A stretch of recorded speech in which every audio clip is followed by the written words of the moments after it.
They didn't whisper it, they hung the threat in the open sky. We will begin to eliminate every American citizen where we have a presence. The Sinaloa Cartel just turned Mexico's luxury resorts into hunting grounds, and the countdown has already begun. You are watching True Crime Cartel Originals. Before we dive into today's story, I've got one small favor to ask. If you love deep, real stories like this, tap the like button, hit subscribe, and drop a comment below telling us which city you're watching from. It helps more than you know, and it allows us to keep bringing you stories no one else dares to tell. Now, let's get into the story. The dawn was pale but loud. In the luxurious resort zone of Los Cabos, where early morning joggers and hotel staff expected gentle waves and warm breezes, the stillness was shattered. Two massive white banners, dismissed as mere tourist promotions in any other place, hung from bridges over the highway linking Cabo San Lucas and San Jose del Cabo. But these were not advertisements. These were war declarations. In bold red letters, the message read something like, "We will begin to eliminate every American citizen residing in areas where we have a presence." The signature? La Chapiza, the armed flank of the Sinaloa Cartel loyal to the sons of El Chapo Guzman. Surfers paused on the shoreline, breakfast buffet guests looked up from their plates, taxis stopped mid-route. The resort had become the front line. Within minutes, photographs of the banners illuminated cell phones across lounge chairs, poolside cabanas, and social feeds of startled tourists. Hotel security radios crackled. Local police helicopters lifted off. The U.S. Embassy in Mexico City received its first alerts. A location once marketed as safe for American travelers was now tagged as target zone. The change was swift and deeply unsettling. As the tide rose on the beach, so did fear. Americans who had booked months in advance, families, retirees, influencers, found themselves in the crosshairs. Some left their rooms. Others locked their doors. In town halls and luxury villas alike, people asked the same silent question, are we safe? The answer didn't come from sunshine or ocean breezes. It came from the banner. Less than a week earlier, this coastal playground had been humming with laughter, margaritas, and turquoise water. Now, that hum had a darker undertone. The Mexican drug war had long stalked the hinterlands, remote towns, mountain passes, smuggling corridors. But Los Cabos? A high-end destination for Americans and Canadians. A place where most violence seemed miles away. Until it wasn't. Investigators say the banners represent more than threat, they signal a shift. According to news reports, the Sinaloa Cartel has used narco banners, narcomantas, before, for cartel internal warfare, police intimidation, rival warnings. But this time, the message didn't target another cartel. It targeted Americans. That change in audience, location, and tone struck many as a red line crossed. Inside the resort's patrolled perimeter, hotel managers convened emergency meetings. American consular staff issued terse advisories.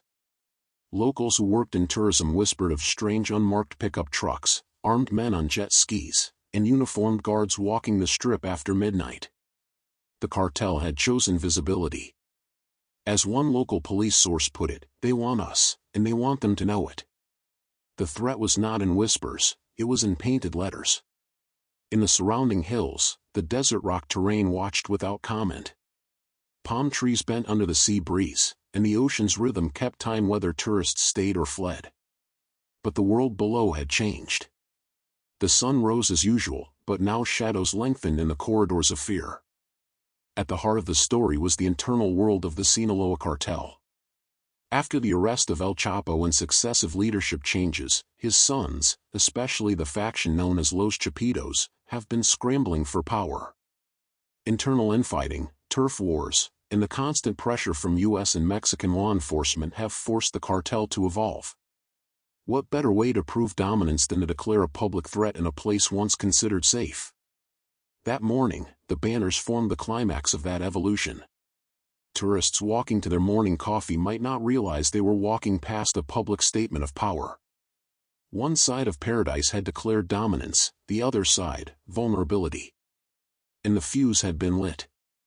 In the luxury hotel lobby, a middle-aged American couple stared at their phone. The push alert popped up. American travelers warned, Sinaloa Cartel placing banners in Los Cabos. The husband gulped. The wife scanned the pool area. A couple of lounge chairs were empty for the first time that week. Something invisible had shifted. Nearby, a local tour guide shook his head while wiping down chairs. "We've seen narco banners before," he said in Spanish, "but never like this, with Americans named." His voice was low. "This means the war is leaving the shadows. It is one thing to know cartel violence happens in Mexico. It is another to wake up under its banner." At the airport, arriving flights began to divert as airlines assessed risk. Travel insurance firms reviewed policies. Stock images of palm trees and cocktails were replaced by steel-toed boots and bullet casings in news feeds. The cartels had breached the imaginary wall that separated tourist zone from conflict zone. As they moved on, ambient noises shifted. Guards clicked crossbows of light on their body cams. The streets were quieter. Empty taxi ranks replaced the once busy ones. At a beachfront bar, the bartender turned off the music. A blender whirred in the background like a warning siren. In another corner of the resort, a young American influencer filmed a beach vlog only to stop mid-shot. The wind lifted her hair, and the banner's words blazed across her screen behind her. She didn't smile. Instead, she stared. "This isn't the Mexico I expected," she whispered for her reel. The banner's language was calculated. It singled out American citizens, areas where we have a presence, and castigated meddlers who arrest our people and seize our labs and weapons. The inclusion of Americans wasn't collateral, it was central. The cartel was saying, "You are a part of this fight now. And if so, what protection do you have?" Local law enforcement scrambled. The Mexican Navy, SEMAR, and National Guard, GN, increased patrols. The U.S. State Department updated its travel advice. News outlets described the moment as unprecedented boldness for an organized crime group publicly targeting foreign nationals in a holiday destination. Sources referenced the banners in Cabo as evidence of this shift. Yet authorities also cautioned that this could be a bluff, but one that must be taken seriously. Because in the cartel's world, bluffs are often the prelude. By evening, Los Cabos resembled a ghost town. The beachfront boardwalk flickered with lights, but foot traffic was minimal. A jazz band canceled in the lobby. The concierge apologized for enhanced security instructions. Tourists stared out at the ocean, the same one they booked pictures of, now looked unpredictable. And as darkness settled, the banners seemed to glow in the periphery of flashlights, police cars, and hotel cameras. This moment, this shift from leisure to alertness, marked the end of illusion. The line between paradise and peril had been redrawn. What happened next would not stay local for long. The day after the banners appeared, the atmosphere in Los Cabos didn't settle, it cracked. The sun rose higher, yet the glow seemed dimmed, as though the resort town had awakened to something far darker than paradise. Behind the glossy facades of hotels and the chirp of morning golf carts, a network of violence and power was moving into view. From the heart of Mexico's west coast, the notorious Sinaloa Cartel had been reshaping itself for years. Its most visible front, the faction known as Los Chapitos, also called La Chapiza. These were the sons, half-brothers, and heirs of Joaquin El Chapo Guzman. They inherited not only his name but the empire he once ruled, and now they were fighting to redefine it. The rise of Los Chapitos began quietly, almost invisibly. In the corridors of Culiacan and Badiraguado, in the hidden desert tunnels and coastal boat ramp departures, the sons of El Chapo began consolidating power after their father's capture in 2016. They were younger, bolder, changes for a cartel that had grown old in its violence and invasions. The new players introduced synthetic drugs, fentanyl labs, maritime routes, and with them, a new ruthlessness. One of the central figures is Iván Archivaldo Guzmán Salazar, alias El Chapito, who alongside his brother Jesus Alfredo Guzman Salazar, Alfredillo, has taken leadership roles in the faction. Their half-brothers, Ovidio Guzman Lopez and Joaquin Guzman Lopez, have also been implicated and arrested. This generational handover did not happen peacefully.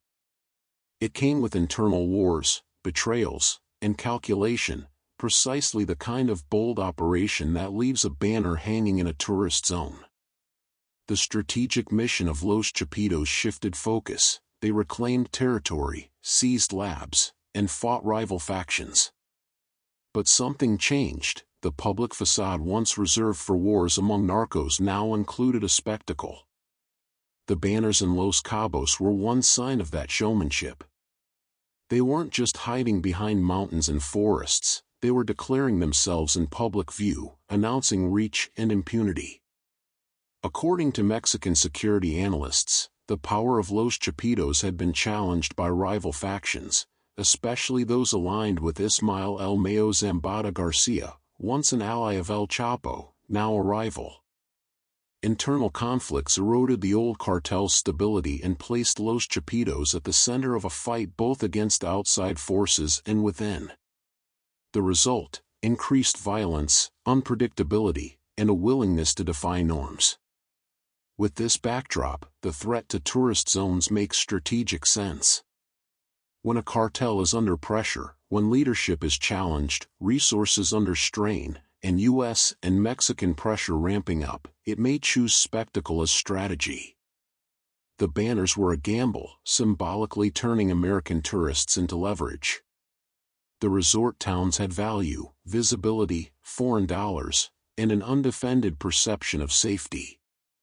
Inside Mexico's security apparatus, the alarms were going off. One recent report observed that Los Chapitos had expanded with sophisticated fentanyl laboratories in Culiacan, and expanded drug smuggling using maritime and air-transported routes.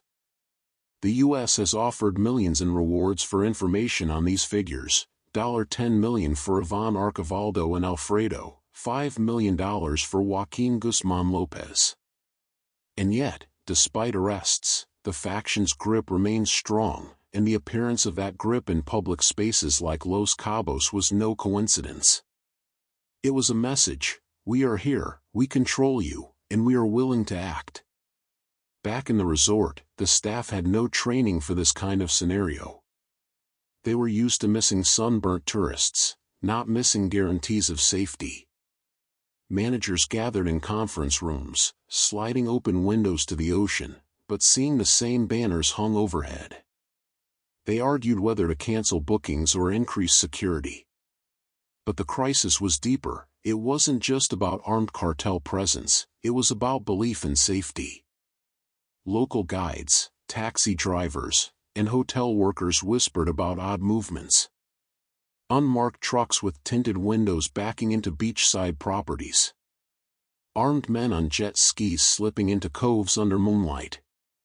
A few locals claimed they'd overheard Spanish voices referencing Americans in Cabo and areas of our presence. Tour operators told reporters, "We've seen narco banners before in Sinaloa City, sure. But not directed at U.S. citizens in tourist towns."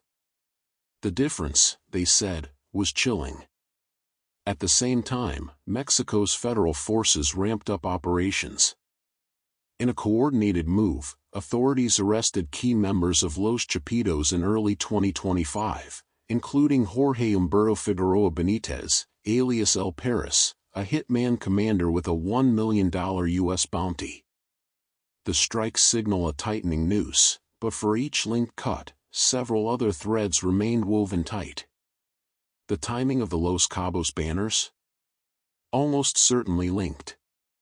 With the U.S. and Mexican authorities tightening on Los Chapitos, turning to fresh tactics made sense. Travel zones, resort towns, foreigners, these were not traditional battlegrounds.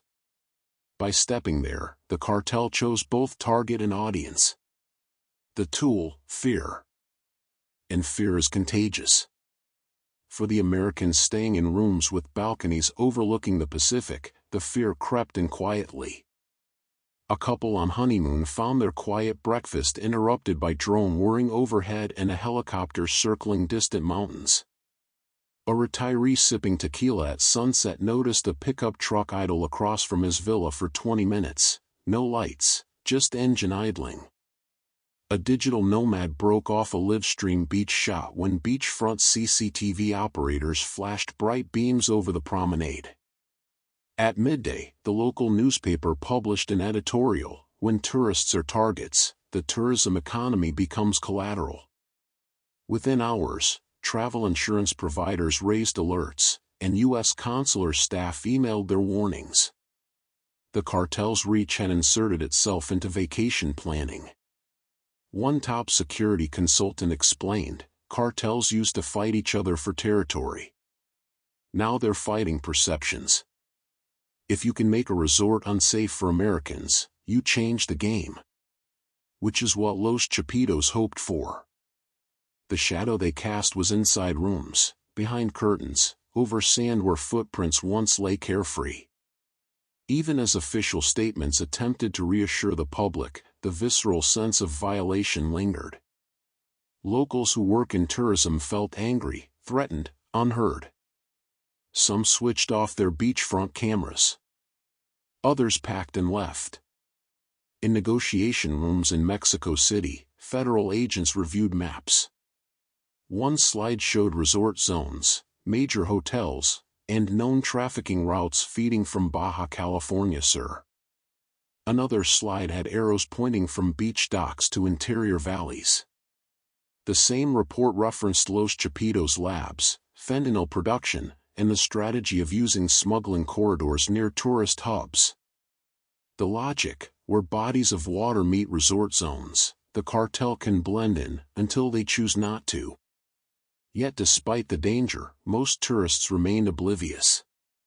They checked into poolside bars, snapped selfies with palm trees, and booked jet ski rides. The illusion held strong, even as its foundations cracked. For the cartel, the illusion's breakdown was part of the plan. By the time the sun set on the second day, Los Cabos looked unchanged, but felt different. A tall facade of palms and sand hid a new story beneath its shimmer.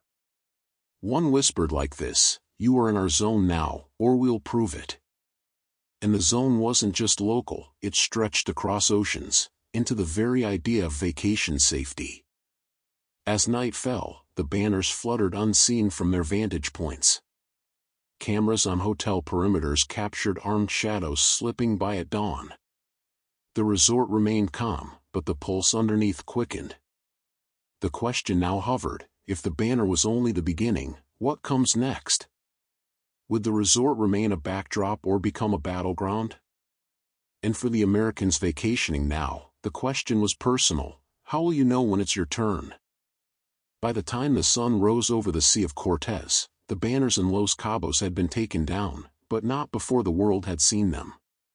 Their message had already gone viral: we will eliminate every American citizen residing in areas where we have a presence.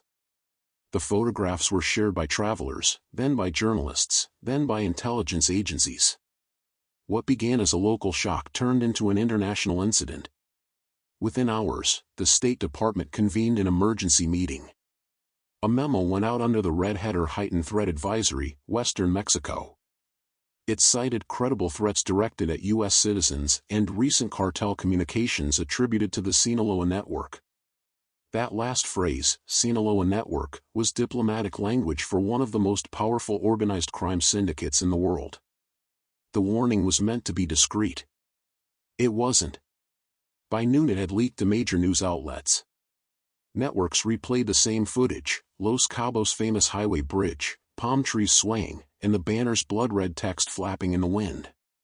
Beneath the video ran a headline: Sinaloa Cartel vows to kill Americans in top tourist destinations, stay alert. Behind that headline lay a chain reaction. 2 weeks earlier, Joint U.S. Mexico operations had dismantled a fentanyl production network tied to La Chapiza, the faction loyal to El Chapo's sons. The raids struck deep in Culiacan and Badiraguato, seizing chemical precursors, lab equipment, and more than 400 pounds of processed fentanyl. Several chemists were captured alive. One of them allegedly gave up a cache of GPS coordinates for airstrips and warehouses used by the group. Justice.gov. For La Chapiza, the blow was personal. The labs represented money and dominance, but also a symbol of control over the new drug economy. Fentanyl was the cartel's golden vein, and U.S. interference was viewed as sacrilege. What made this raid different was coordination.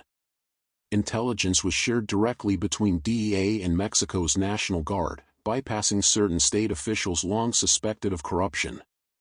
That secrecy embarrassed the cartel and exposed their connections inside local government. Within days, informants reported messages moving through cartel channels calling for retaliation total.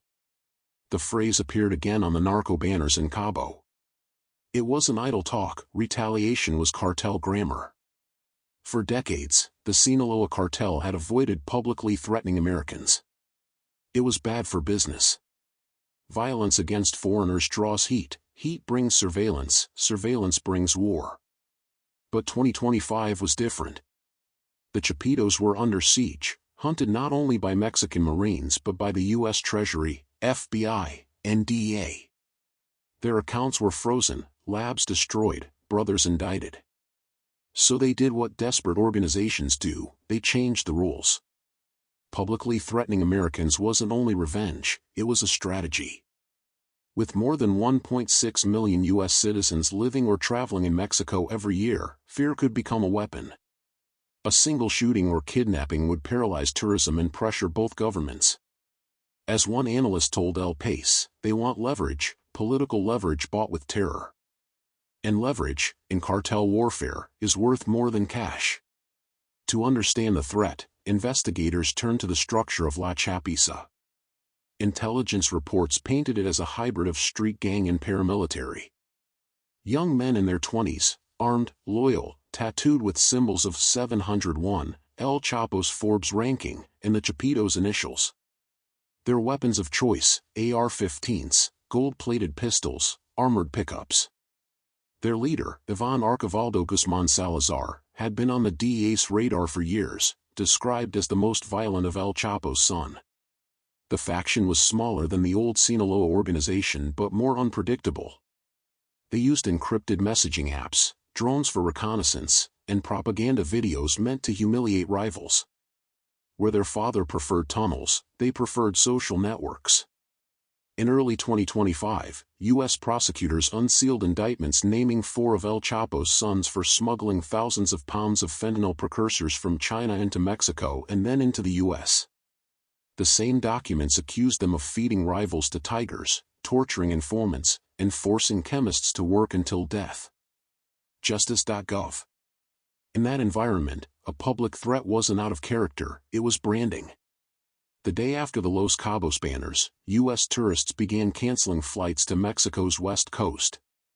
Travel agencies reported a 12% drop in bookings in 48 hours. Resort managers quietly reassured guests that security has been increased, while simultaneously removing all outdoor signage after dark. Local police patrolled the beach with military rifles. Helicopters hovered above hotels. For the first time, tourists were told not to wear American flags or U.S. sports jerseys in public. Blend in, one consular email advised. The eerie calm reminded older locals of the bloody week of 2017, when rival factions fought in Cabo San Lucas, leaving bodies on beaches once used for wedding ceremonies. Back then, officials swore the violence wouldn't return. Now it had, only this time the targets were foreigners. On social media, panic blurred with conspiracy. Some claimed the banners were a hoax planted by rivals to damage tourism. Others pointed to photos showing the same white paint style used in Sinaloa. Regardless of truth, the fear was real. One viral post showed an abandoned beach chair under a palm tree, the caption reading, "The cost of paradise." By week's end, Washington stepped in. FBI liaison teams in Mexico City began tracing the digital footprint of the banner's authors. DEA field offices in Arizona, Texas, and California shared intercepted communications with Mexican authorities. The agency suspected the order came directly from La Chapiza's internal propaganda wing, whose members specialized in public relations terror, crafting messages, slogans, and social media threats.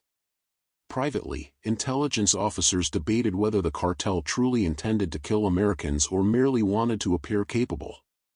A single incident would trigger military intervention, even Los Chapitos knew that. But to appear reckless was sometimes enough. Fear doesn't require proof, only repetition. In a televised interview, U.S. Secretary of State Anthony Blinken stated, "We take any threat to our citizens seriously and are coordinating closely with Mexican authorities." His tone was calm, but the subtext was clear: the U.S. expected protection, or consequences would follow. Across the border, Governor Ruben Rochamoya of Sinaloa urged residents not to panic, while simultaneously deploying more troops. The dichotomy was familiar: denial above, panic below. Just as tension peaked, Mexican authorities announced new arrests. In a dawn raid outside Mazatlan, National Guard troops captured 2 alleged La Chapiza lieutenants transporting meth and cash. Photos showed them kneeling beside pickup trucks stacked with rifles. Hours later, another firefight erupted near Culiacan. Drone footage captured tracers streaking across dark hillsides like fireflies. The government called it routine enforcement. Locals called it the return of the ghosts. Every arrest fed the cycle.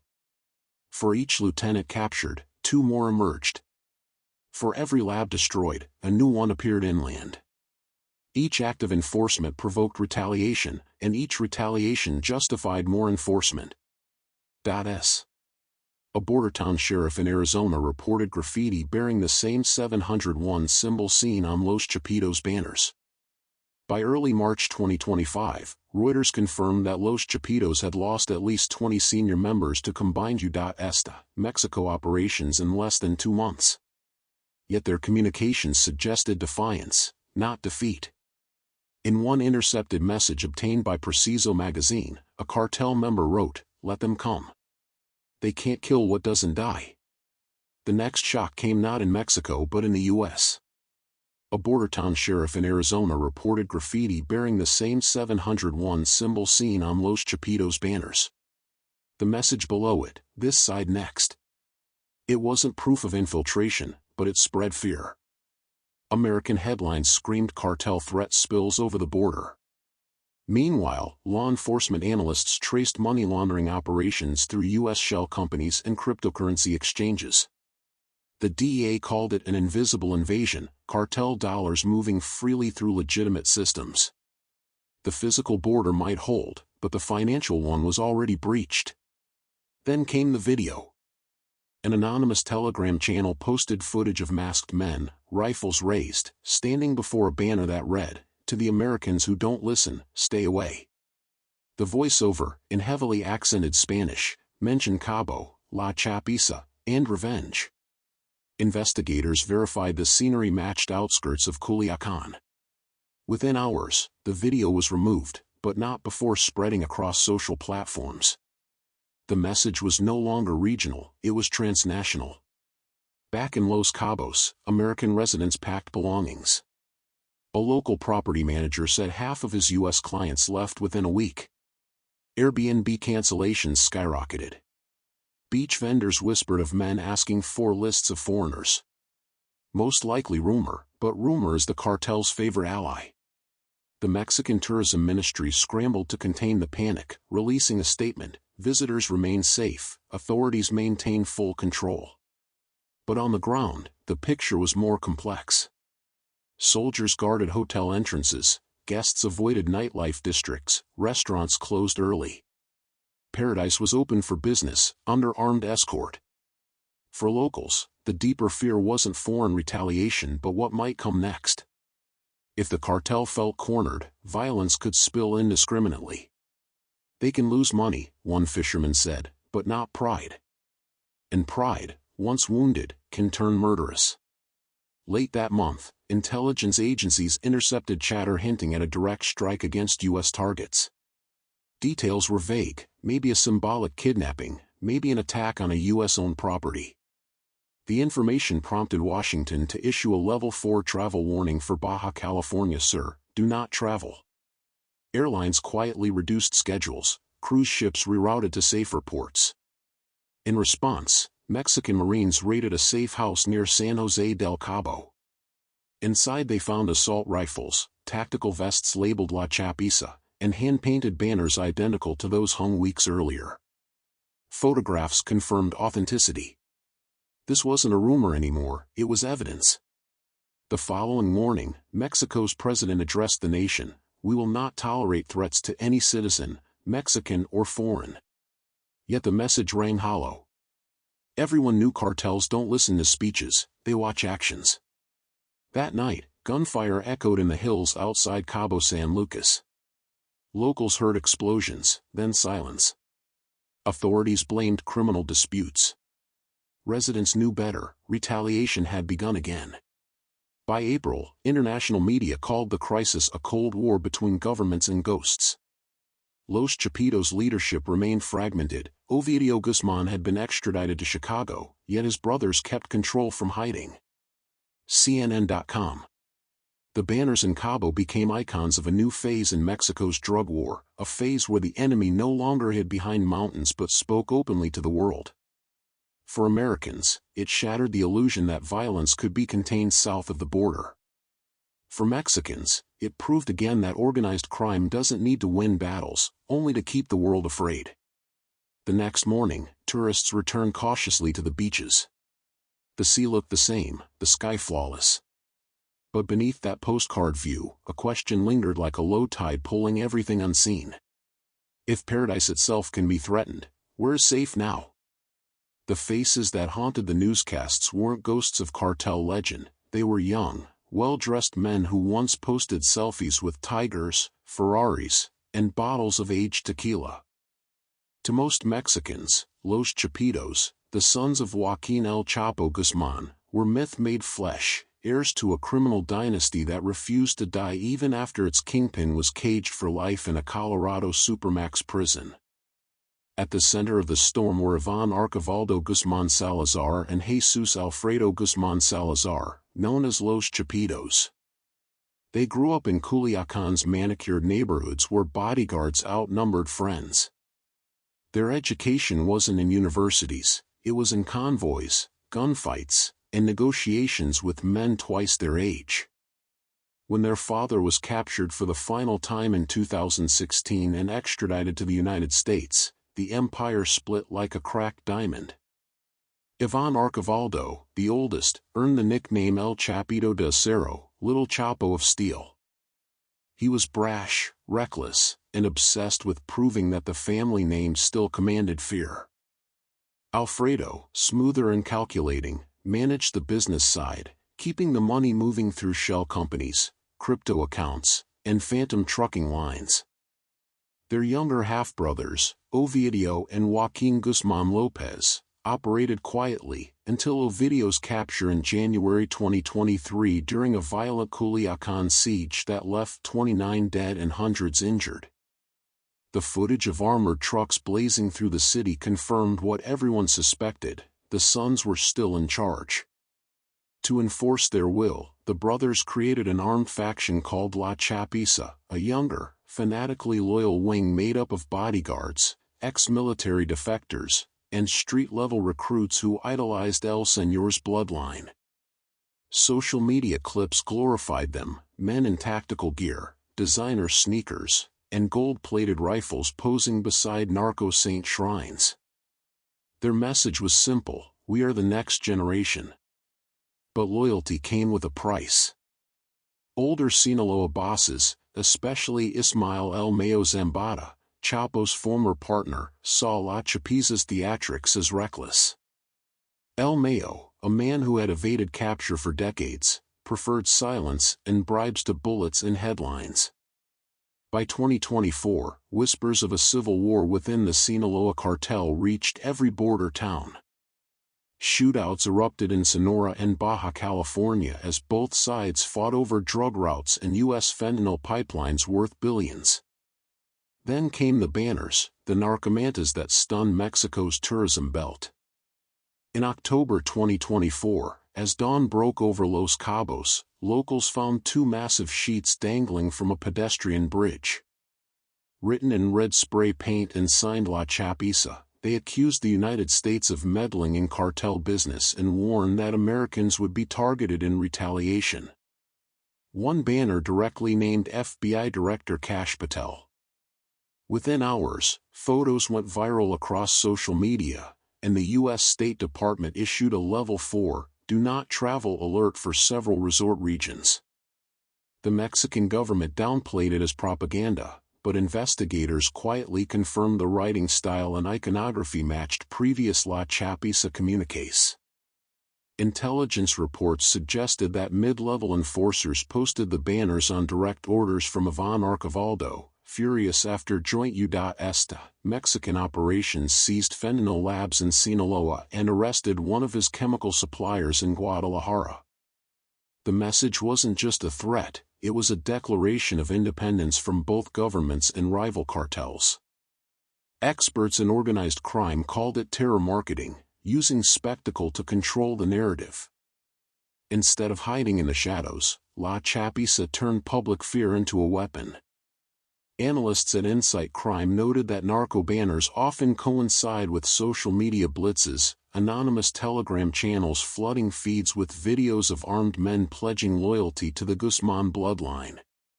By making Americans the focus, the faction magnified its reach.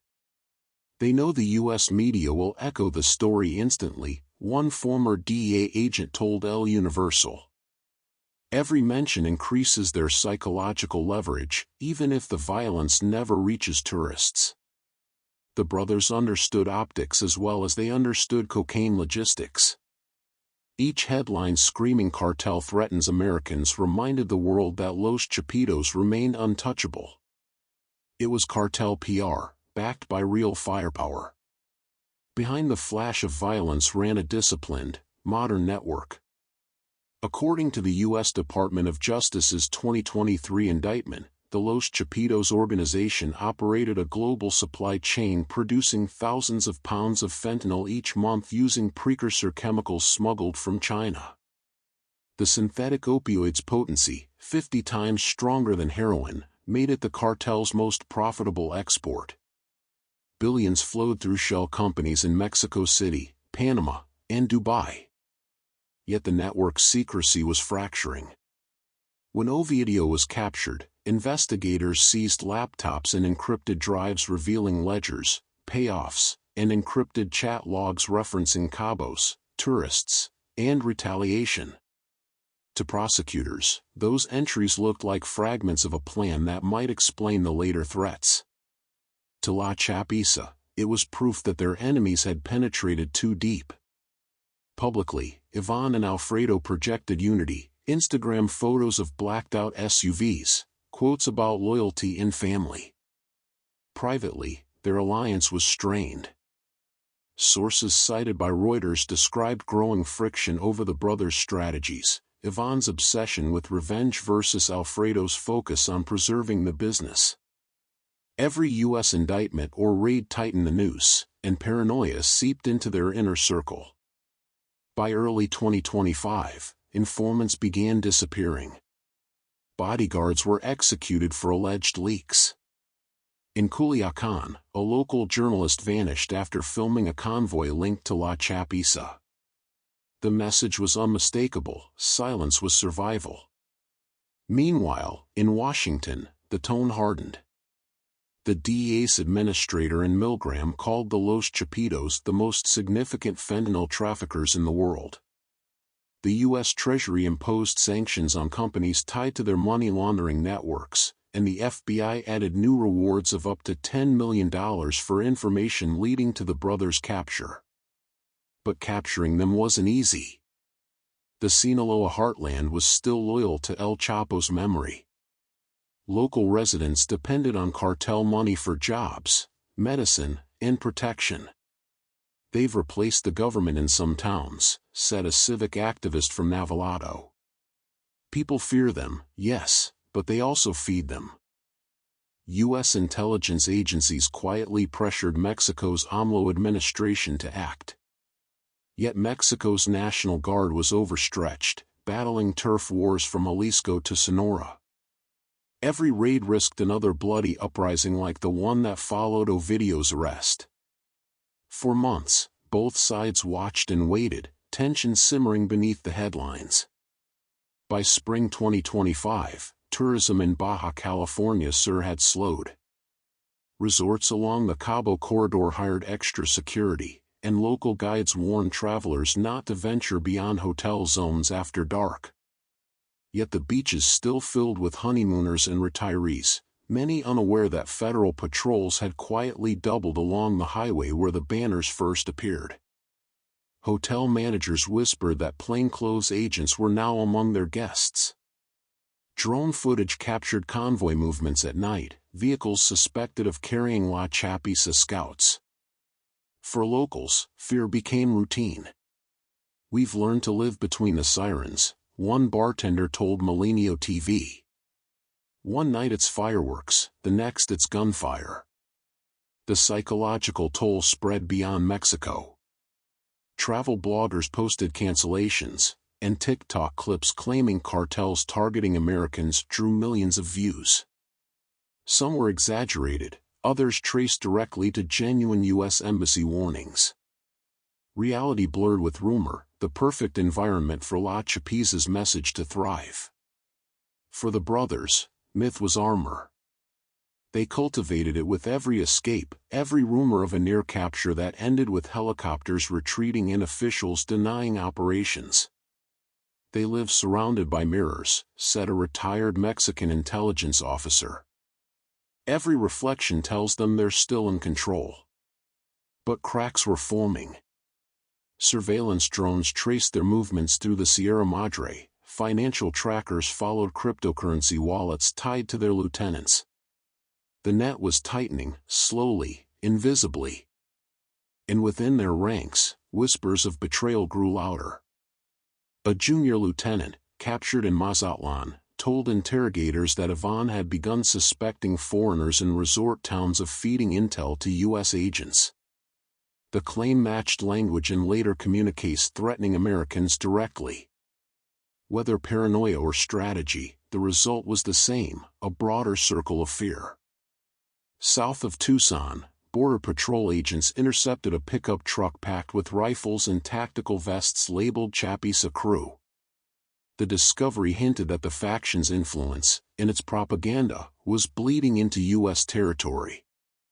Analysts at Borderland Beat warned that younger affiliates sought to prove loyalty through copycat violence, a new generation chasing cartel glory through social media. In San Diego, the FBI field office received anonymous footage showing masked men burning an American flag beside the words "We run things here." Whether authentic or staged, it circulated online within hours, amplifying panic and forcing another round of travel advisories. Behind the headlines were real lives unraveling. Maria Torres, a concierge in Cabo San Lucas, watched her bookings collapse. "Tourism is our oxygen," she told La Jornada. "When people get scared, we suffocate." Fishermen spoke of empty docks, drivers of half-empty airport runs. The cartel's threat had achieved what bullets alone could not: economic paralysis. For families tied to La Chapiza's payroll, fear ran deeper. Payments arrived late, whispers spread that U.S. sanctions had frozen accounts. Some recruits fled north seeking asylum, claiming they'd been forced into service. Others disappeared without a trace, presumed executed for treachery. Inside their mountain hideouts, the Guzman brothers faced the same question that haunted every cartel heir: control through terror, or survival through silence. Ivan reportedly argued that striking fear into the United States was the only way to restore dominance. Alfredo, according to sources quoted by Preciso, wanted negotiations, perhaps a secret truce that might preserve their fortune. Their indecision was bleeding into chaos. Cells loyal to each brother began acting independently, posting contradictory messages online. Some threatened Americans, others called for peace. The once cohesive image of La Chapiza fractured into overlapping realities, each more volatile than the last. By mid-2025, the U.S. Mexico task forces expanded surveillance along Pacific routes. Intelligence briefings described a hybrid war, not fought on battlefields but through information, fear, and financial disruption. The Sinaloa Cartel's threat against Americans was both literal and symbolic, a warning that any pressure on their empire would echo across borders. Inside both governments, officials debated how to respond without igniting a larger conflict. No one wanted another Culiacan siege. Yet every month, fentanyl deaths in the U.S. climbed, and public outrage grew louder. The brothers' names, Ivan, Alfredo, Ovidio, Joaquin, became synonymous with an epidemic. By the end of the year, the banners were gone, torn down or faded by sun and salt. Tourists returned cautiously to the beaches. But beneath the calm, intelligence intercepts whispered of something worse, a new message being drafted, this time directed not just at the United States, but at anyone aiding its cause. Federal agents knew the pattern: silence meant preparation. Somewhere in the hills above Culiacan, Ivan Archivaldo was planning his next move. And for every banner that vanished, 10 new threats waited in the dark. When investigators traced the Sinaloa Cartel's money trail, it didn't lead to mountain caves or secret vaults, it led to polished boardrooms, freight depots, and tax havens where the smell of cash was masked by perfume and disinfectant. The violence was visible, the fortune was invisible. And for Los Chapitos, that invisibility was power. Every kilogram of fentanyl, meth, or cocaine that crossed the border produced a ripple of currency that had to be washed clean. According to the U.S. Treasury's 2024 sanctions dossier, cartel operatives laundered billions through front companies in real estate, agriculture, and logistics. Some firms existed only on paper, others thrived openly, employing hundreds who never knew whose empire they served. Investigators in Mexico City described fleets of facturas fantasma, phantom invoice companies generating fake receipts that allowed illicit funds to merge seamlessly into legitimate commerce. Customs brokers manipulated manifests, accountants doctored ledgers. For every drug mule arrested, 10 professionals in suits ensured the profits never left a trace. The Chapitos accountants called it La Corriente, the current. Money flowed in, dirty and fast, it drifted out, purified, to Dubai, Panama, or Zurich. Follow it too long, and you disappeared into the undertow. The DEA's 2025 briefing on the Sinaloa Cartel estimated that more than 70% of the group's fentanyl profits were reinvested into legitimate enterprises, avocado exports, trucking companies, and high-end construction along Mexico's Pacific coast. In Los Cabos alone, investigators tied a luxury condominium project to shell firms owned by relatives of one Chapiza lieutenant. It wasn't new. El Chapo himself had hidden money in cattle and mining. But the brothers refined it, turning narcotics capital into venture investment. One seized spreadsheet revealed offshore accounts moving funds between cryptocurrency exchanges and art auctions.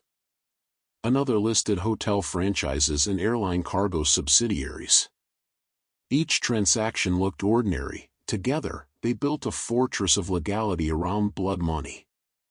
When global regulators tightened scrutiny on wire transfers, the Chapitos turned to digital wallets. Blockchain analytics firm Chainalysis reported that cartels increasingly used privacy coins such as Monero and Dash to hide flows of fentanyl revenue. The Chapitos network, according to DOJ filings, employed brokers in Hong Kong who converted millions in crypto into yuan, then back into pesos through underground banking systems known as Fabio. One federal agent likened it to chasing smoke. Every address we trace spawns 3 more, he told ProPublica. They're using the same technology Silicon Valley celebrates, just weaponized for crime. Digital anonymity offered the brothers freedom to operate even while under indictment. Their physical territories might shrink, but in cyberspace, the cartel was borderless. Money laundering required cooperation, and cooperation meant corruption. Mexican investigative journalists from Animal Politico and El Universal documented how municipal officials granted building permits to Chapiza-linked companies in exchange for campaign donations. In return, roads were paved, schools built, and community festivals sponsored, purchased goodwill that blurred the line between benefactor and predator. A retired mayor from Sinaloa State described the arrangement anonymously. They invest like any businessman. You cut a ribbon at their project, shake hands, and pretend not to know where the funds came from. When a reformist treasurer refused to sign off on one such contract in Mazatlan, his car exploded outside City Hall. Corruption wasn't collateral damage, it was infrastructure.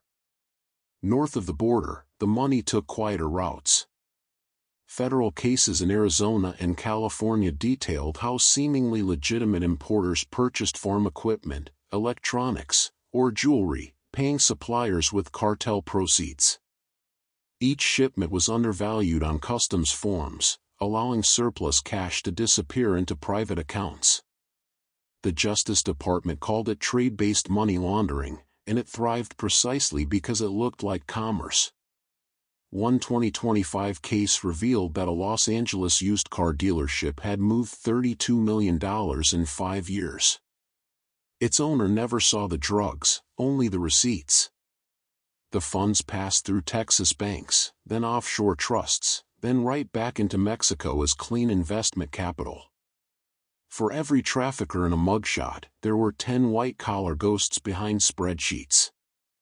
The deeper investigators dug, the more they saw a paradox. The more legitimate the money looked, the more dangerous the cartel became. Legal businesses gave La Chapiza reach into politics, real estate, tourism. It allowed them to influence laws, bribe regulators, even manipulate local economies. When dirty money wears a suit, it's invisible, said a former Mexican finance minister in an interview with Forbes Mexico. In 2025, Mexico's Financial Intelligence Unit froze $130 million linked to Chapiza shell firms. It sounded like progress, until weeks later, those firms reappeared under new names.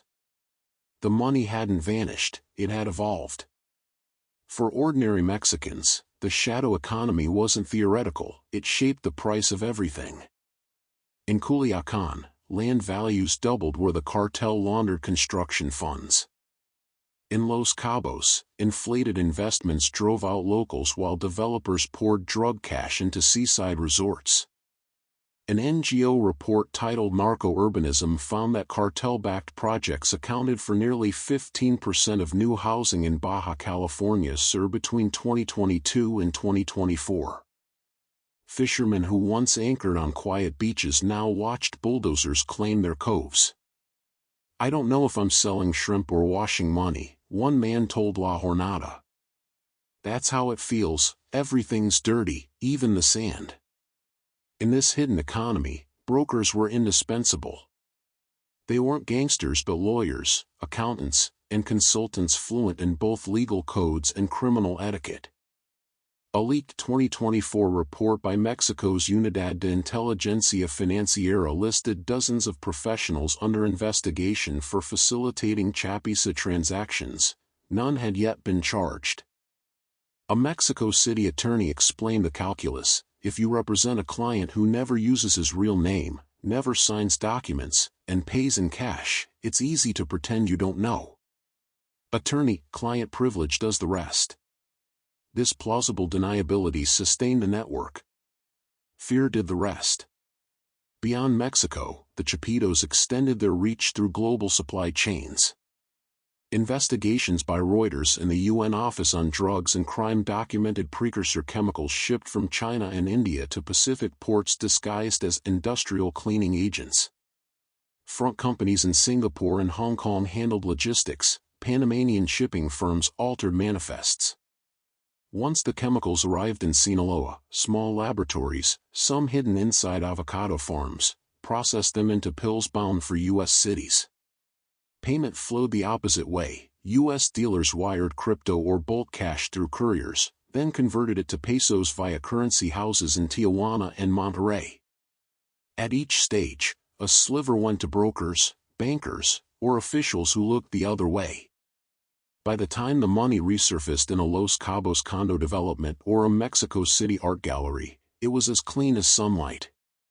Facing international outrage, President López Obrador's administration promised new anti-laundering reforms in 2025, real-time banking alerts, tighter cryptocurrency oversight, and harsher penalties for shell companies.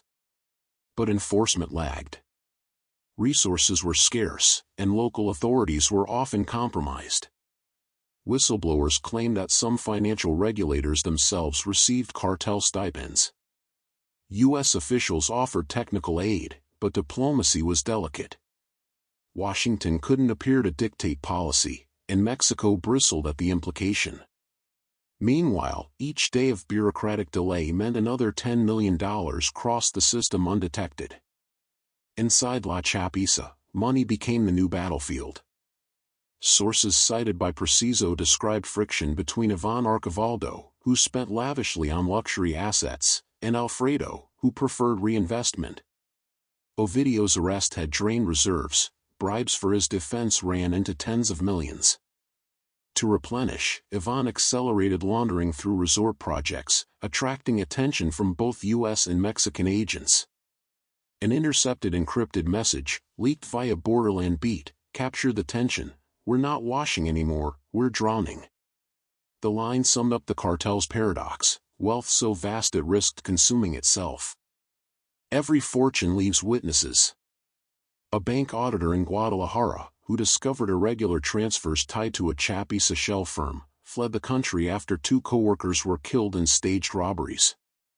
U.S. prosecutors quietly relocated him under a witness protection program. His testimony, officials hinted, would connect the Chapitos' holdings to accounts in the Cayman Islands. Whistleblowers like him formed a fragile chain of evidence. Each had a piece of the puzzle, none saw the full picture. Building a case was like assembling smoke. Experts warned that the cartel's laundering model was becoming a template for transnational crime. Interpol briefings in Lyon compared Chapiza operations to Balkan and West African syndicates now copying their use of crypto and trade-based schemes. Organized crime has gone corporate, a Europol analyst said. The Chapitos didn't invent the shadow economy, they franchised it. In response, the UN launched a task force on illicit financial flows.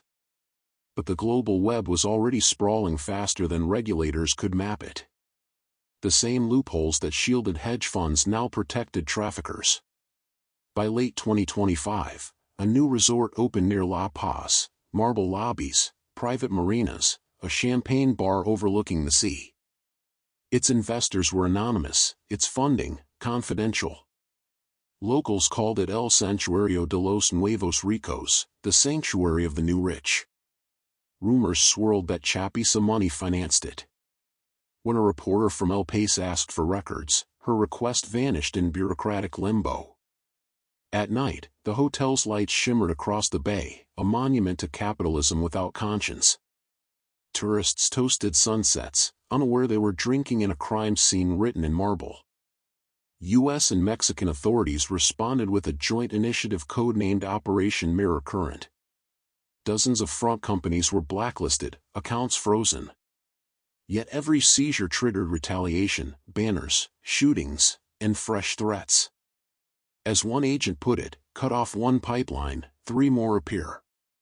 The money had no homeland, it simply moved to wherever law looked the other way.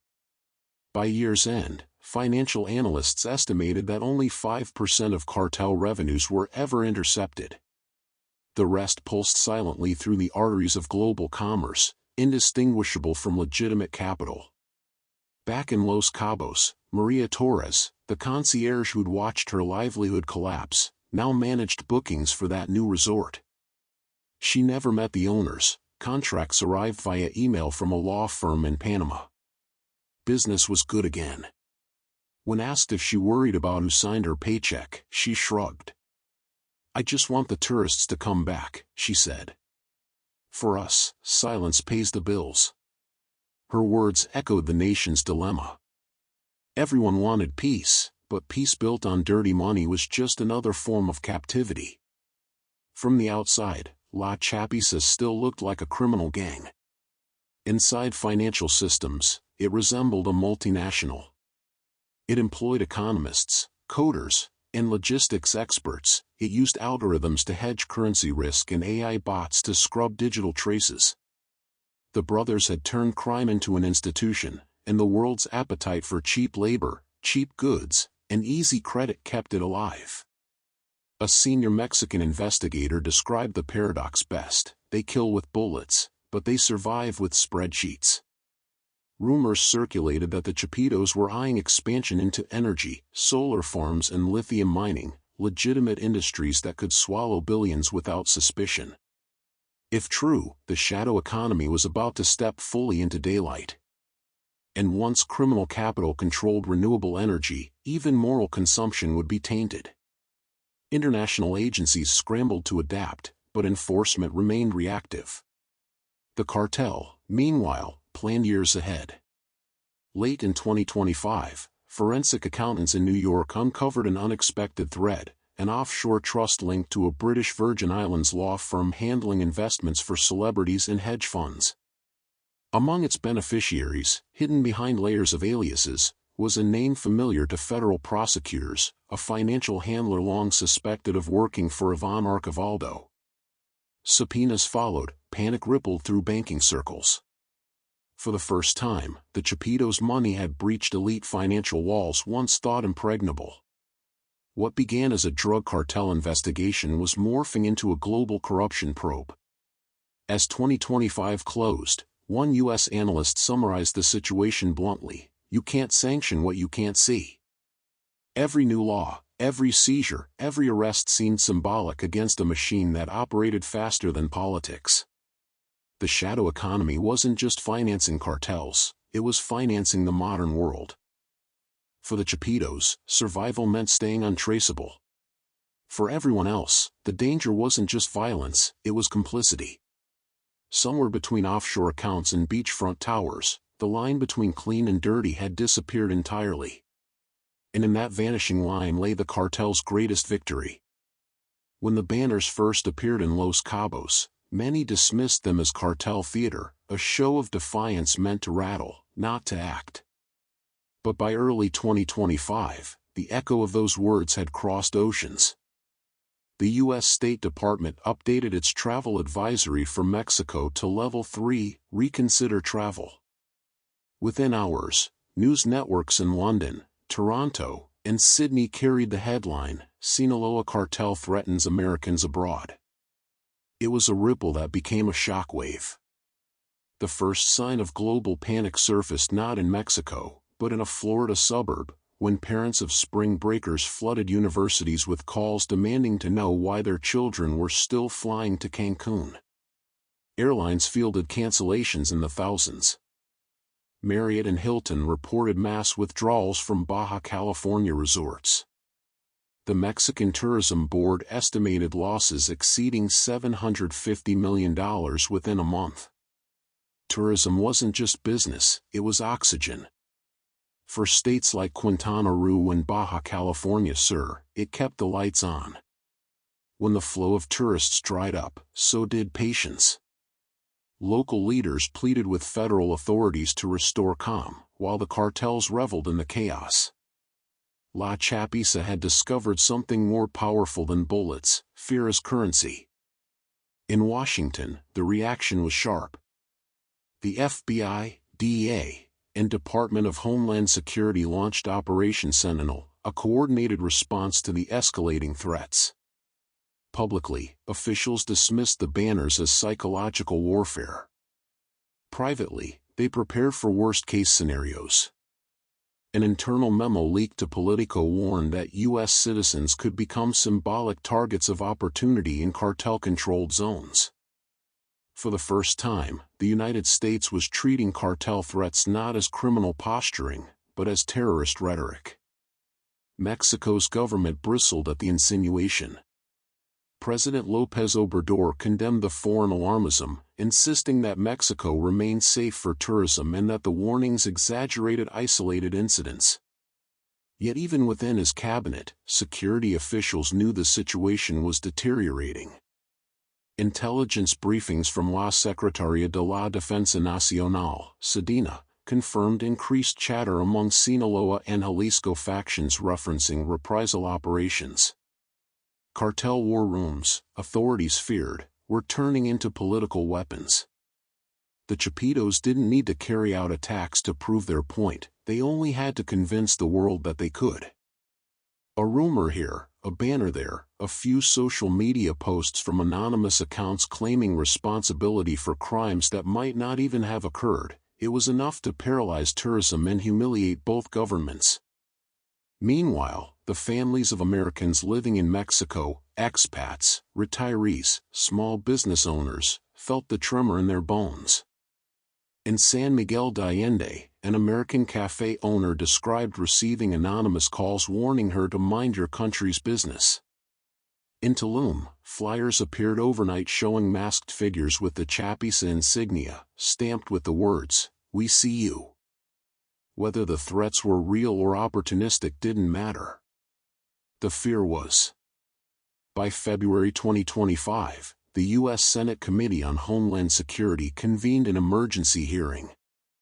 Intelligence analysts testified that cartel violence in tourist zones was no longer collateral, it was strategic.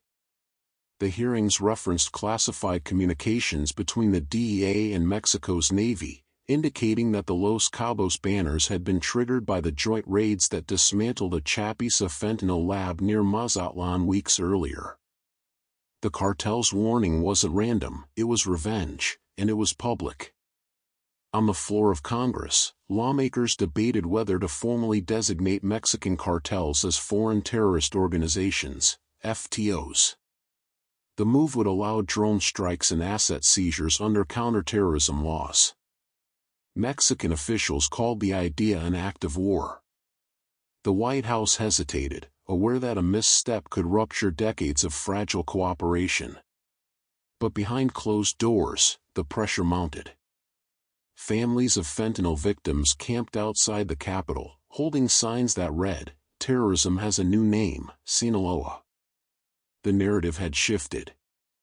The cartels were no longer just criminals, they were an international menace.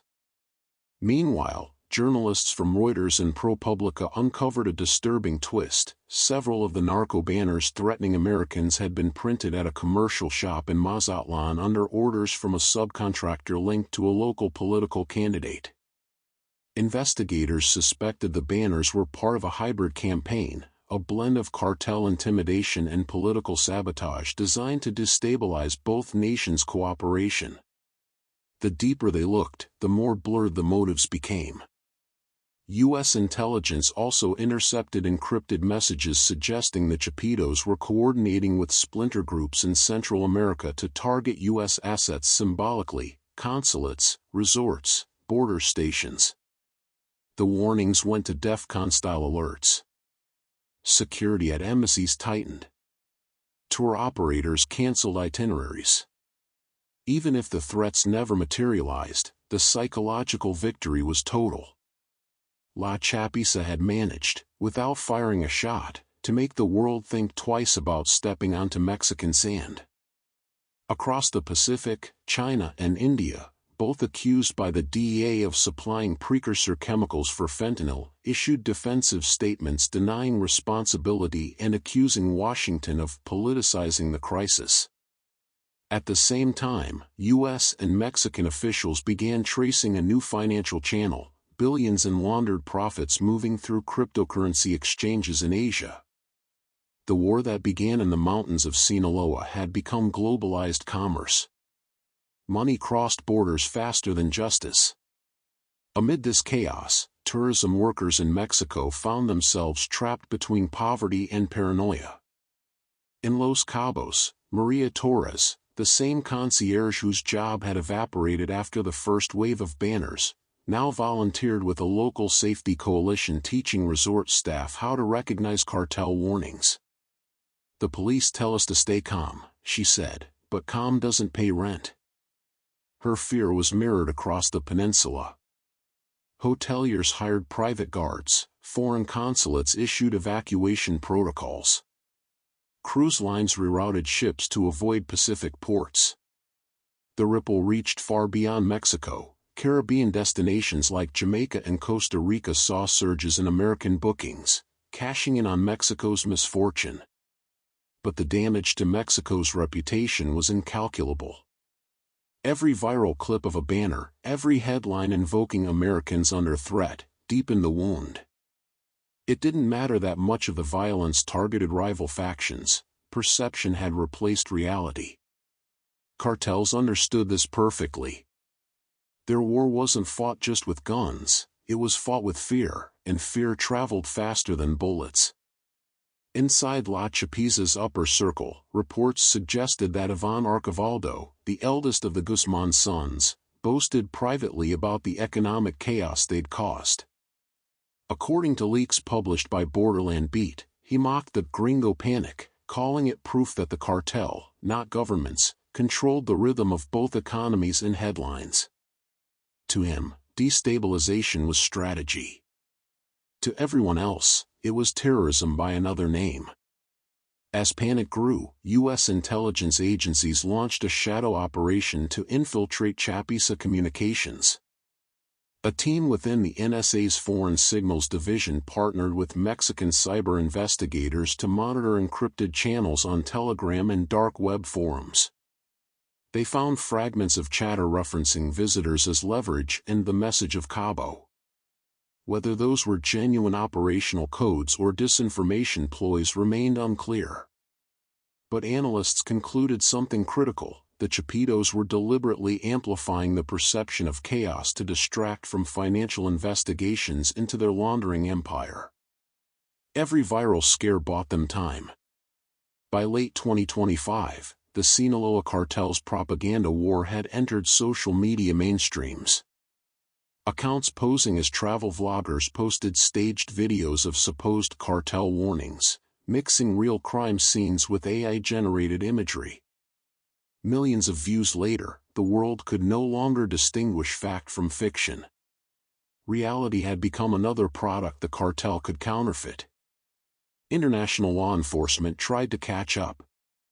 The DEA coordinated with Europol, Interpol, and Canada's RCMP under a new joint directive dubbed Operation Horizon Shield. Their focus shifted from the drugs to the digital ecosystem, tracking the spread of cartel fear campaigns online. But algorithms favored engagement, not truth. The more terrifying the clip, the wider it spread.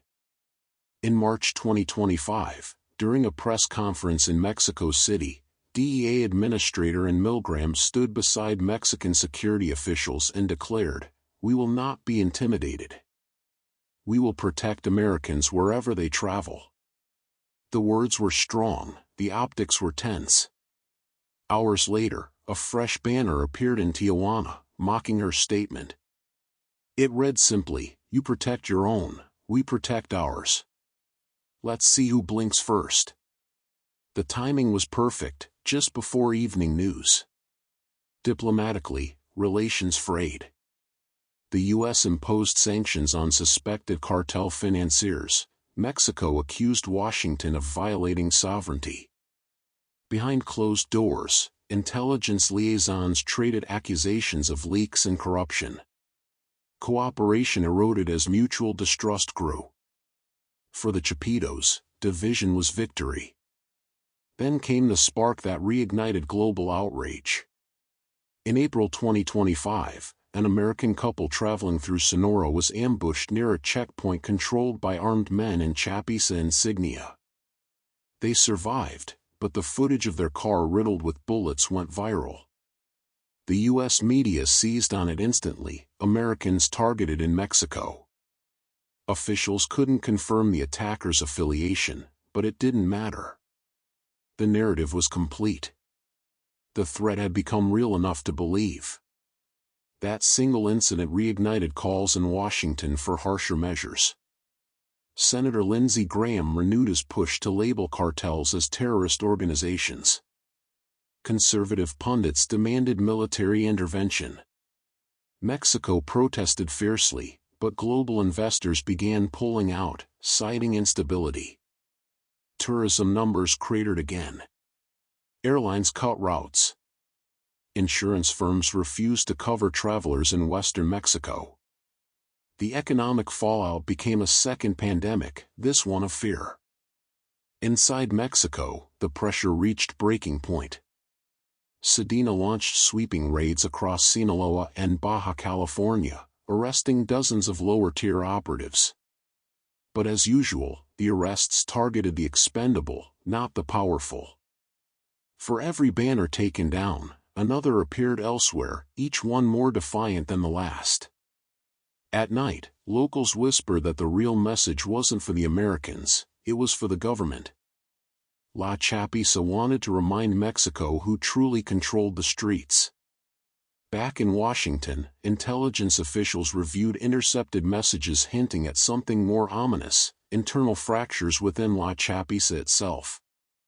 Younger commanders were growing impatient, eager to escalate beyond warnings to regain dominance lost to El Mayo's faction.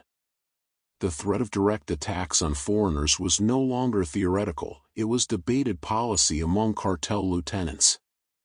The fear of splinter violence loomed like static before a storm. As one security analyst told The Atlantic, the cartels no longer care about the U.S. crossing a line. They're daring us to. The U.S. responded quietly. Surveillance drones appeared along Mexico's western coastline.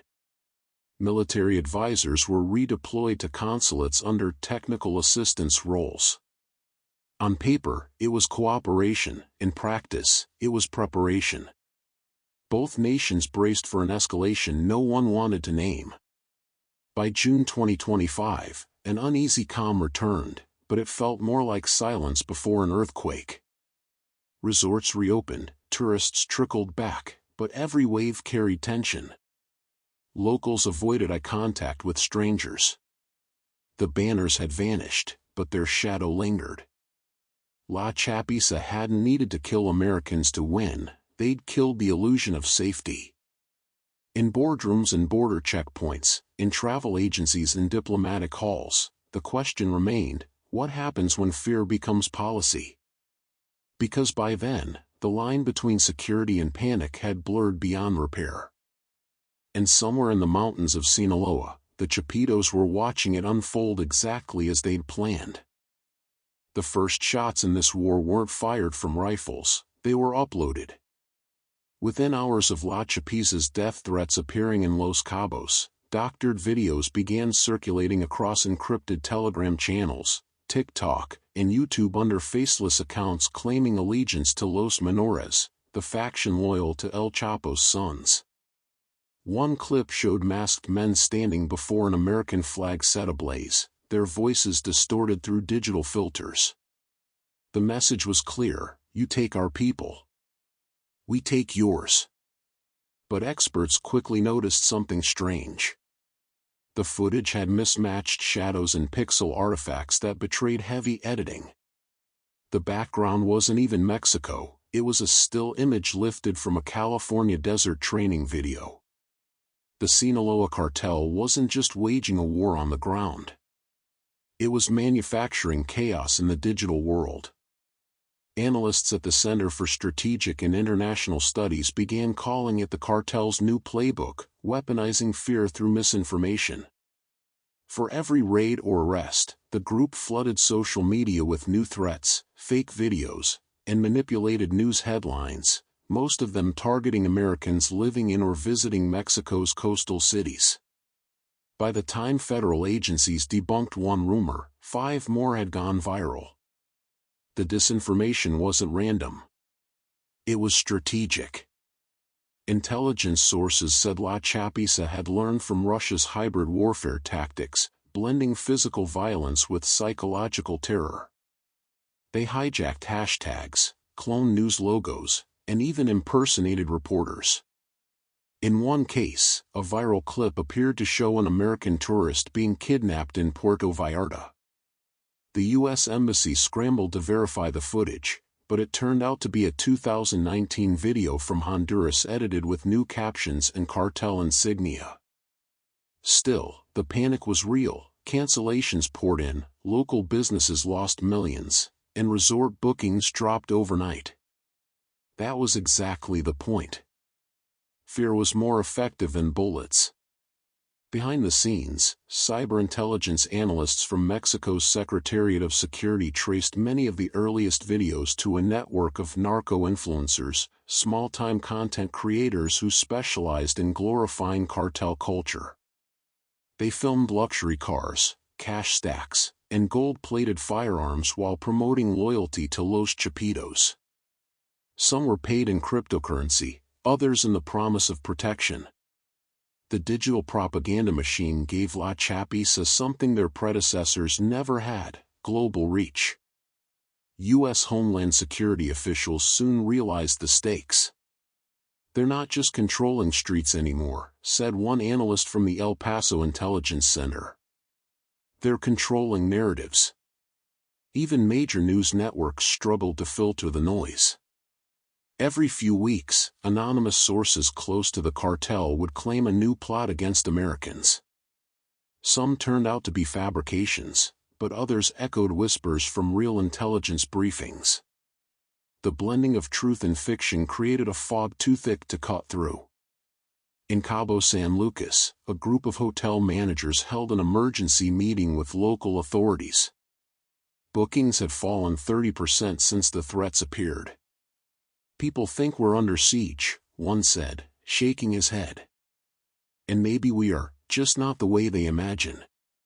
The disinformation wave spilled across the border. On U.S. soil, fake warnings spread through Facebook groups and travel forums. A viral post claimed the cartel had planted bombs under tourist buses headed for Cancun, entirely false, yet shared over 50,000 times in 2 days. American lawmakers called for immediate travel bans, further feeding the panic loop.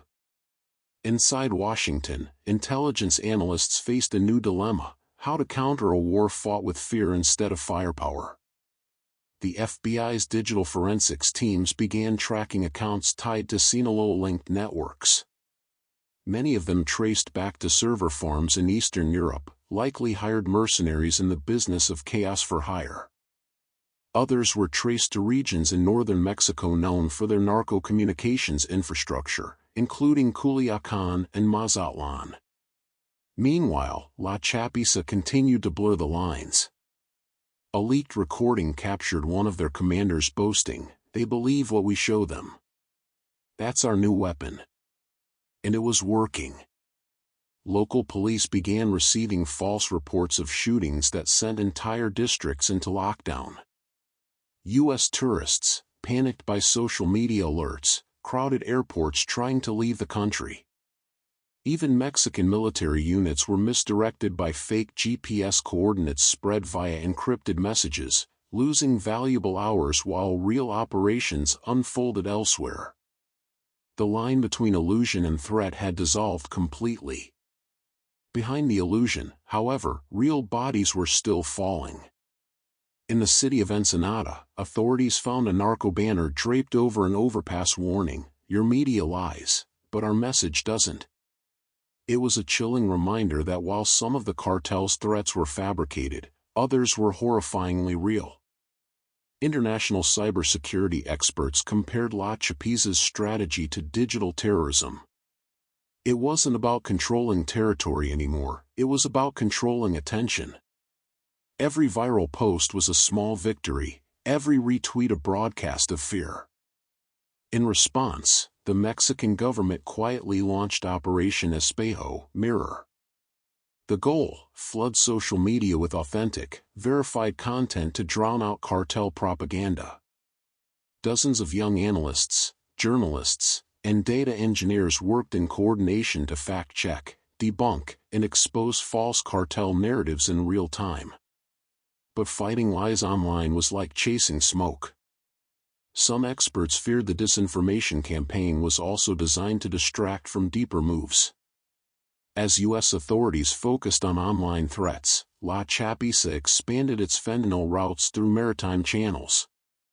Cargo containers labeled as agricultural goods left the ports of Manzanillo and Lázaro Cárdenas carrying enough synthetic opioids to flood U.S. streets for months.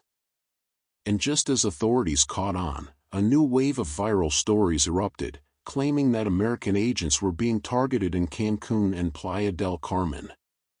Once again, media attention shifted, while the drugs moved quietly north. For every fabricated crisis, a real one slipped through unnoticed. In one leaked intelligence memo, U.S. analysts described La Chapiza's media operations as the most adaptive propaganda ecosystem of any criminal organization in the Western Hemisphere. The cartel employed web developers, graphic designers, and digital strategists, a generation raised on social media, now weaponizing it. It wasn't just the fear of violence that kept people paralyzed, it was the uncertainty. No one could tell what was real anymore. Even within Mexico's own security forces, rumors began to take hold. Soldiers refused deployments to certain zones after seeing viral videos of ambushes that never happened. The disinformation war had turned inward, corroding morale from within. By late summer, American intelligence agencies and Mexican authorities began coordinating digital counteroffensives. The State Department issued revised travel advisories, not just for physical danger, but for information manipulation by criminal networks. It was the first advisory of its kind. Still, every time one story was debunked, another emerged, sharper and more believable. A grainy video claimed to show La Chapiza operatives inside a luxury resort, planning attacks against foreign guests. The footage was eventually traced to a movie set in Guadalajara. But the damage was done, tourism bookings plunged again. This was the new war, fought in pixels and panic. In Washington, a closed-door Senate briefing warned that cartel disinformation could destabilize cross-border relations faster than violence itself. Intelligence analysts feared that continued chaos could give La Chapiza exactly what it wanted: less oversight, fewer tourists, and more unmonitored routes for smuggling. By now, the group didn't need to prove it could strike. It only needed people to believe it could. Toward the end of the year, an anonymous post appeared on X, formerly Twitter, with a chilling message written in Spanish: "You'll never know what's real until it's too late." The account vanished minutes later. Analysts believed it was linked to a known cartel handler. The next morning, a car exploded outside a police station in Baja California. For investigators, the question was no longer whether the threats were real, but how many of them were designed to hide the real ones. And as La Chapiza's grip on both narrative and territory grew, a grim realization settled in: this wasn't a cartel adapting to the digital age. This was a cartel evolving into it. The battle for control of Mexico's streets had now merged with the battle for control of its truth. And the world was watching every click, every share, every second of silence. When the banners first appeared in Los Cabos, they were treated as a threat from criminals. By autumn, they had become political ammunition. In Washington, Mexico City, and the state houses of the American South, the Sinaloa Cartel's warning, "We will begin to eliminate every American citizen where we have a presence," had turned into a test of leadership. For months, the story dominated cable news, morning briefings, and congressional hearings. What began as a local security crisis had metastasized into a geopolitical standoff. U.S. lawmakers demanded retaliation. Mexico's leaders demanded respect. And caught between the shouting were millions of citizens, tourists, migrants, business owners, whose safety depended on diplomacy that was quickly evaporating. Inside the West Wing, aides briefed the president with grim updates. The Sinaloa Cartel's La Chapiza faction, once thought to be a loosely coordinated cell of El Chapo's sons, had evolved into a paramilitary network spanning 8 Mexican states. Their operations had become increasingly transnational, not only shipping fentanyl and methamphetamine north but laundering profits through U.S. real estate and cryptocurrency exchanges. The FBI described it as a criminal enterprise with the capacity of a state actor. The president faced mounting pressure from Congress to label Mexican cartels as foreign terrorist organizations, a move that would permit direct U.S. military intervention. But Mexican President Andrés Manuel López Obrador warned that such a designation would be an act of aggression. It was a dangerous moment, 2 neighboring democracies tied by trade and culture, and now divided by fear. Cable pundits filled the airwaves with outrage. "Americans are being hunted abroad," one headline blared. Others accused Mexico of losing control. Social media only amplified the noise, mixing truth with speculation. Each time La Chapiza released a new statement or video, it was instantly politicized. Behind closed doors, however, U.S. and Mexican officials quietly understood that escalation would be catastrophic. The cartels had embedded themselves so deeply into Mexico's economy that an open confrontation could destabilize entire regions. The challenge wasn't simply defeating them, it was doing so without collapsing the fragile balance that kept Mexico's institutions functioning. Still, politics thrives on perception. Governors from border states like Texas and Arizona began using the crisis to push their own agendas, calling for tougher border controls and deploying National Guard units to intercept cartel incursions.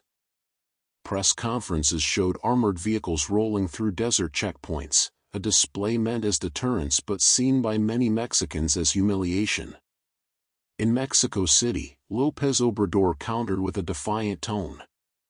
"We will not allow any foreign power to trample our sovereignty," he said in a televised address. Yet, even as he spoke, his administration quietly expanded cooperation with the DEA and Homeland Security.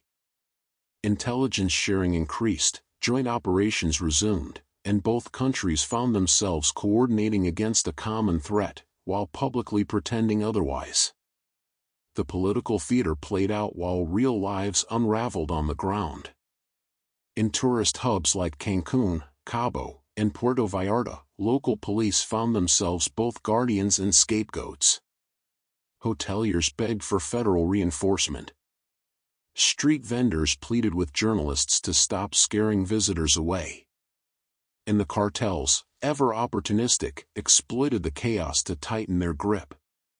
Meanwhile, in Washington, a new bill circulated through Congress proposing sanctions against cartel-linked financial networks. Lawmakers cited frozen assets tied to shell companies in Nevada, Delaware, and Panama. Treasury investigators revealed that cartel funds had quietly flowed into U.S. housing markets, luxury vehicles, and even tech startups, a shadow economy hidden in plain sight. Every time you buy a beachfront condo in cash, you might be shaking hands with the Sinaloa Cartel, one investigator said. The revelation sent shockwaves through both capitals. The fight was no longer just about drugs or violence, it was about corruption, money, and the moral cost of inaction. The media turned the conflict into nightly spectacle. Footage of burning cars, masked men, and tearful tourists filled primetime slots. Ratings soared. Politicians found new talking points. But on the ground, security analysts feared something far worse, that La Chapiza's threats had achieved their true goal, destabilizing public trust. When fear becomes policy, reason becomes casualty. In Mexico's Baja California state, the local government launched a campaign called Safe Paradise, featuring glossy ads and celebrity endorsements promising safety for travelers. Yet, less than a week later, new narco banners appeared along Highway 1, mocking the campaign's slogan with the words, "Paradise ends where we begin." The message wasn't just for tourists, it was for the government itself. American officials debated how to respond. Should they evacuate citizens from high-risk areas? Issue a Level 4 Do Not Travel advisory for Mexico? Doing so would devastate an economy already reeling from fear. But ignoring the threat risked lives and headlines. The State Department's compromise was surgical, targeted warnings for specific states like Sinaloa, Colima, and Guerrero, while urging caution elsewhere. The optics satisfied no one. Critics accused Washington of cowardice, and López Obrador of denial. But beneath the rhetoric, intelligence channels quietly buzzed with activity. DEA agents in Culiacán reported heightened surveillance. Informants whispered of internal fractures within La Chapiza, some factions furious at the escalating attention, others emboldened by it. In one intercepted message, a mid-level operative warned, "The Americans don't understand, fear is our product now." And he was right. In this new phase of the conflict, fear itself had become currency. Each threat, whether real or fabricated, drove political agendas, funding allocations, and media ratings. It was no longer a war over drugs or control, it was a war over perception. Back in Washington, hearings turned heated. Lawmakers waved photos of murdered Americans and demanded airstrikes on cartel compounds.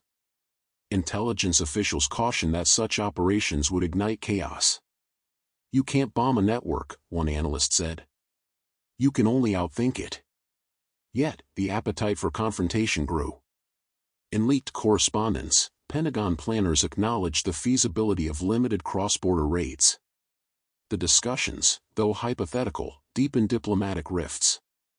Mexico's foreign secretary publicly condemned the idea, warning it would turn allies into adversaries. Still, whispers persisted, if another American was killed, intervention would be inevitable. Meanwhile, in Mexico's coastal cities, soldiers patrolled beaches once filled with tourists. Their presence was both comfort and warning, a visible reminder that paradise now required protection.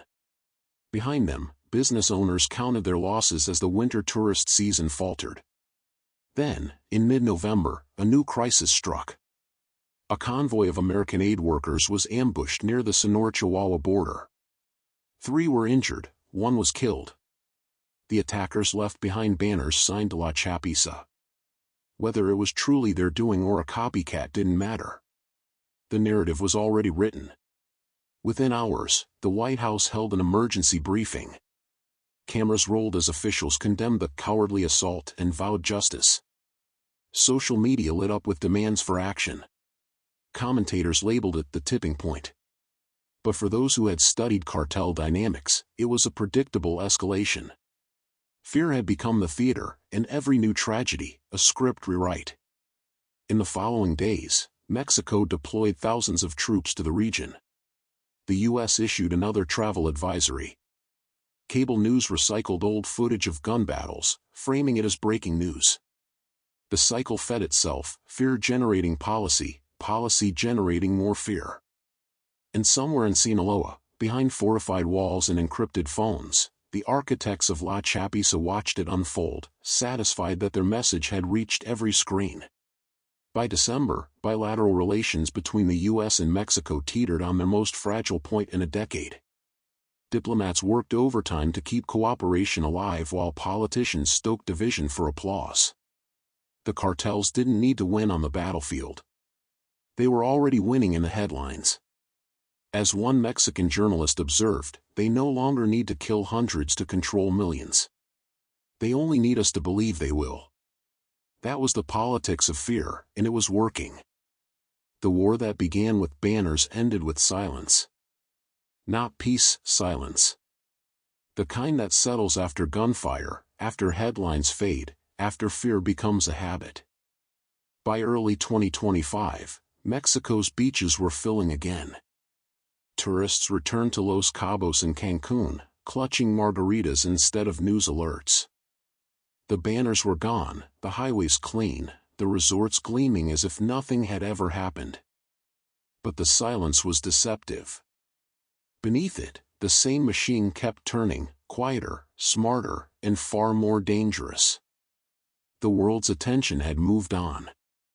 wars in other regions dominated global news.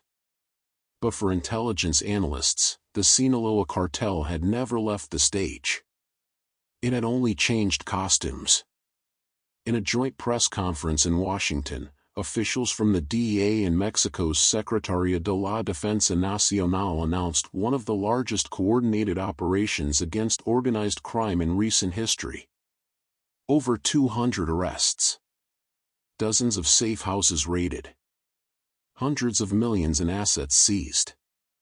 Among the targets, key operatives of La Chapiza, the faction that had threatened to eliminate every American months earlier. The operation, dubbed Project Sentinel, was a joint strike months in the making.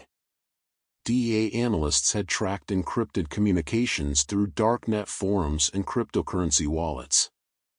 Mexican Marines, backed by real-time U.S. satellite data, hit multiple compounds across Sinaloa, Sonora, and Baja California simultaneously. The results were impressive, on paper. But on the ground, something didn't add up. Most of those arrested weren't high-level figures.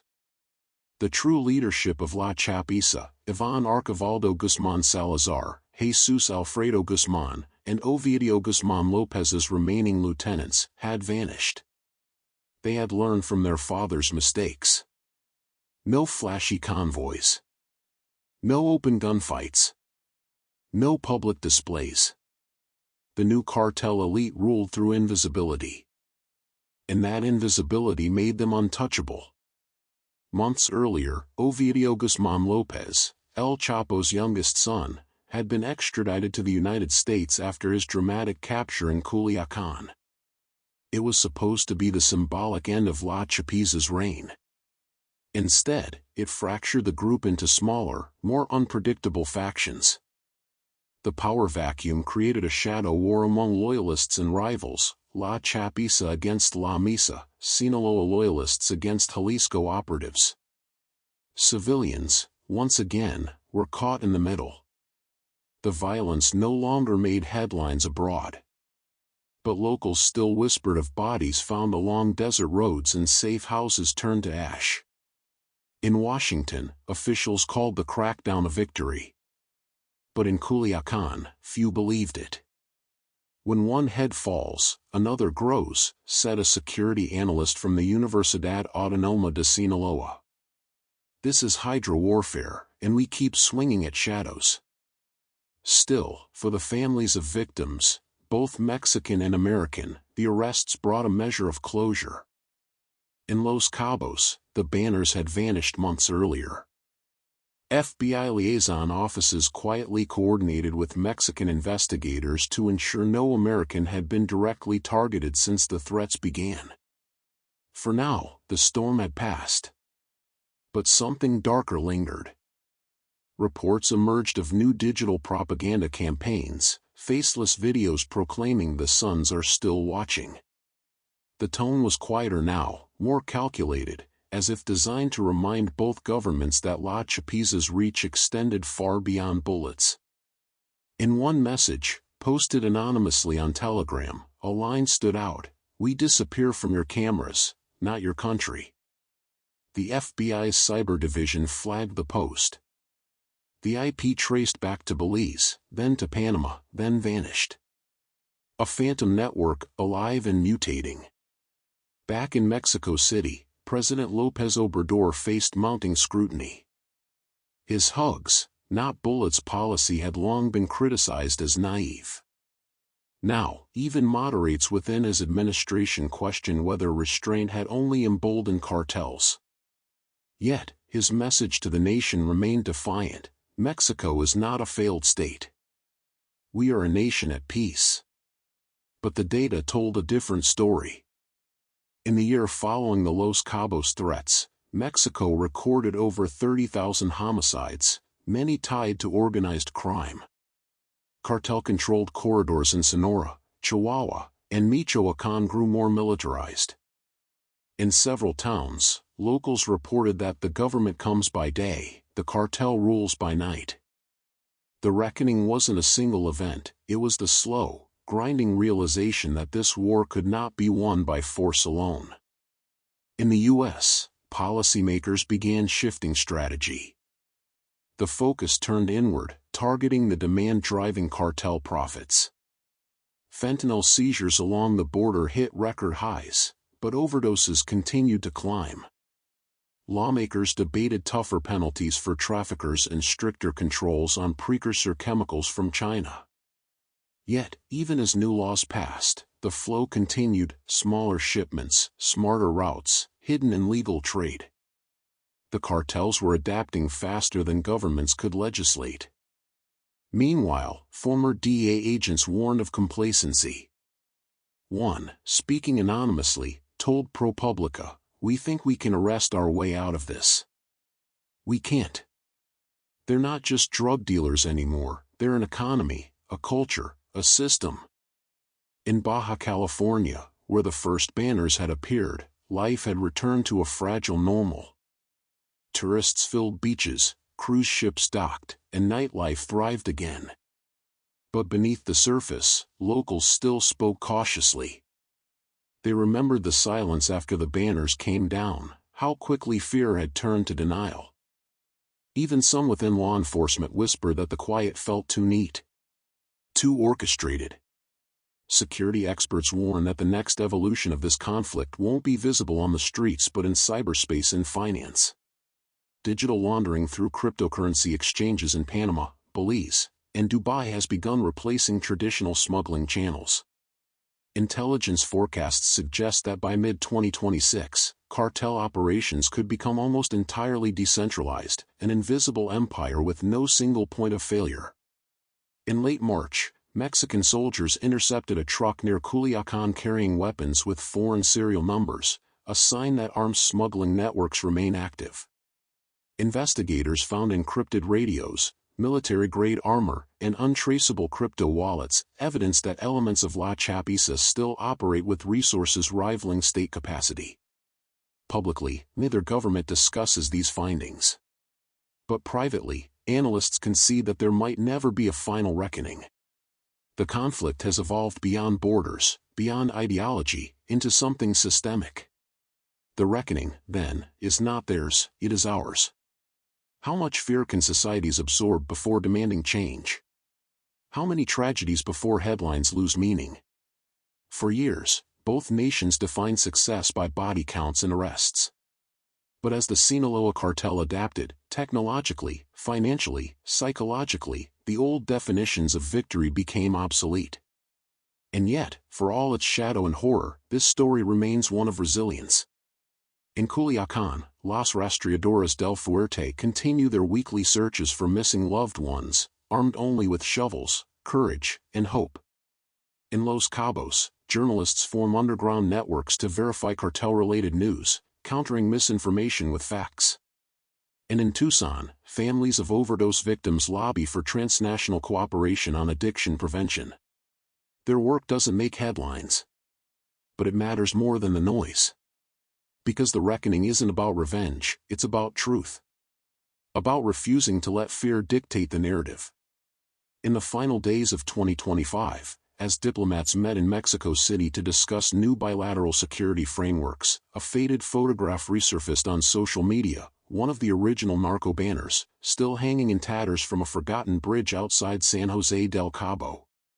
Someone had spray-painted over the cartel's threat with a single word: basta. Enough. No one claimed responsibility. No one needed to. For all the power the cartels hold, the money, the weapons, the fear, they have never silenced that single, stubborn word. The world may never see a final reckoning in the war against the Sinaloa Cartel. But as long as people keep saying enough, the story isn't over.